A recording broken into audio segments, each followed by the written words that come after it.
Welcome to Facts TV News, where everything is true. Man killed in Maroontown police operation. A man was killed in a police shootout in Maroontown, St. James early Tuesday morning.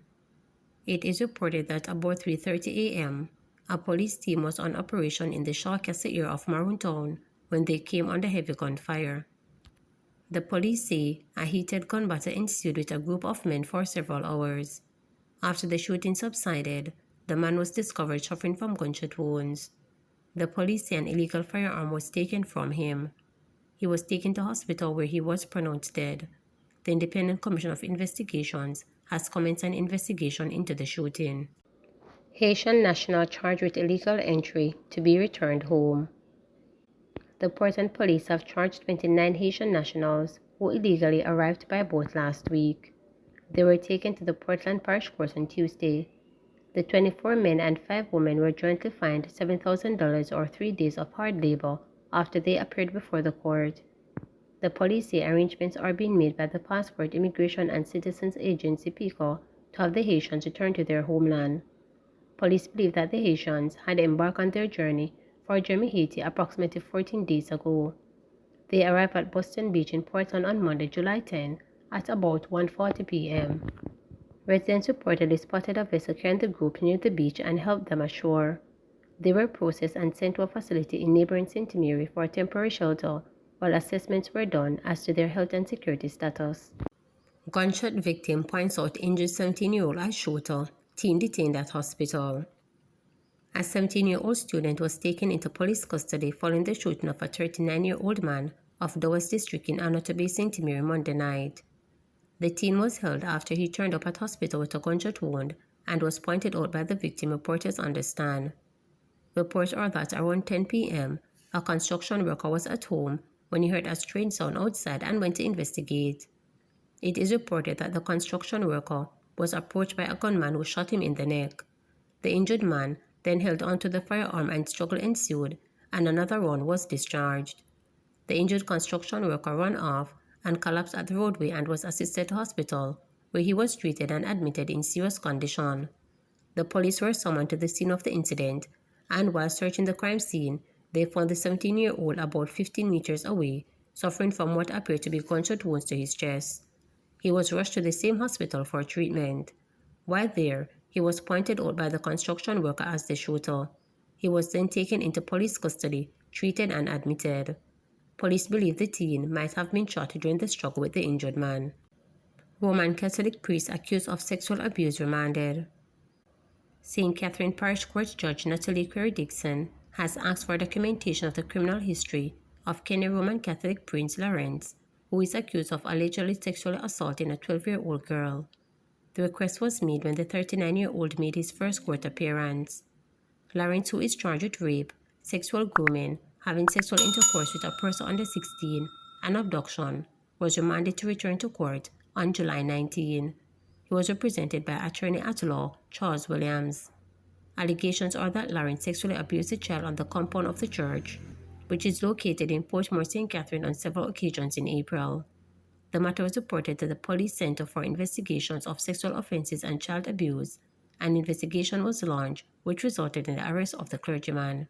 He was formally charged following a question and answer session. Case against 6 accused in lottery scamming moved to St. James Circuit Court. 6 St. James residents who were arrested during a police operation against the illicit lottery scamming last year had their cases committed for hearing in the St. James Circuit Court when they appeared in the parish court on Tuesday. O'Brien Owens, John McLaughlin, Marco Shaw, Ricardo Spence, Aisha Baker, and O.J. Powell, all of St. James addresses, are charged for breaches of the Law Enforcement Fraudulent Transactions Special Provisions Act. When the case against the 6 defendants was mentioned on Tuesday, the court was told that the reports from the Communication Forensics and Cybercrime Division, CFCD, were not available. Despite the outstanding reports, Presiding Judge Shasha Marie Smith Ashley transferred the case to the St. James Circuit Court because the CFCD report was the only document missing from the prosecution's case file. Spence and Gosling cases will be heard on October 3rd, while the other 3 will be heard on October 5th. Additionally, Smith Ashley advised the defendants that they could retain their same legal counsel if so desired. It is alleged that on various dates last year, officers from the Major Organized Crime and Anti-Corruption Agency went to various locations and searched the accused individuals' respective residence. During a search of the premises, mobile phones and laptops with the names of persons residing overseas, as well as lead sheets, were discovered. All 6 were arrested and charged. Second supplementary estimates tabled in the lower house. Finance Minister Dr. Nigel Clark tabled in the lower house yesterday the second supplementary estimates, which allows for the reallocation of funds for various sectors, including payments to public sector workers. Dr. Clark explained that the funds, which were held in contingency, will be transferred to the relevant heads or government sections.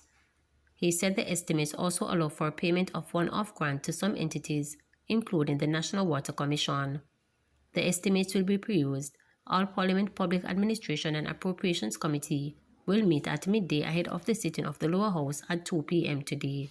Given the effective implementation date of April 1st, 2022, and the fact that discussions with some unions continued into the current fiscal year, it was not possible to build into each head of the 23-24 budget the relevant adjustments to facilitate payment of the second year compensation restructure amounts. As such, an estimated amount for the second year payments was captured in the contingency head of the Ministry of Finance and the Public Service. The primary objective of the second supplementary estimate is therefore to allocate or to reallocate to individual heads the required funds to enable payment of the compensation adjustments during the fiscal year. Madam Speaker, I'd like to note that only some of the heads have been adjusted under the second supplementary estimates as work continues with a number of MDAs to ensure accuracy in determining the amounts for compensation. So for the second year, you have to work out all the details. Those details take time, and so the amount was put into the contingency. We've worked out the details for some MDAs, and they're being reallocated to those MDAs. Madam Speaker, a number of entities are also being allocated one-off grants or additional subventions to enable them to meet compensation restructure.